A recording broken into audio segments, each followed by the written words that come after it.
যশোরের মনিরামপুরে পরকীয়ার জেরে ব্যবসায়ী জহিরুল ইসলাম হত্যার ঘটনায় জড়িত ৩ আসামিকে গ্রেফতার করেছে পুলিশ।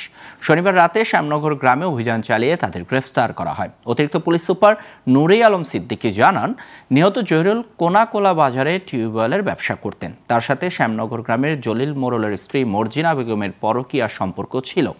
এর আগে মর্জিনার সাথে দীর্ঘদিন স্থানীয় আরেক ব্যবসায়ী পরকীয়া জড়িত ছিলেন। এসব ঘটনা জানার পর জহিরুলকে হত্যা করেন শফিকুল।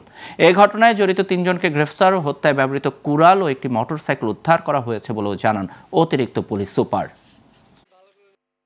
ডিবির একটি চৌকস টিম এই ঘটনার রহস্য উন্মোচনের জন্য চেষ্টা করে এবং পরবর্তীতে অভিযান চালিয়ে গোপন সংবাদের ভিত্তিতে ডিবি পুলিশ শফিকুল, মামুন এবং মর্জিনা বেগম নামে এই ঘটনার সাথে জড়িত ৩ জনকে গ্রেফতার করে এবং প্রাথমিক জিজ্ঞাসাবাদে জানায় জহিরুলের সাথেও মর্জিনা বেগমের এই পরকীয়া সম্পর্ক তৈরি হয়।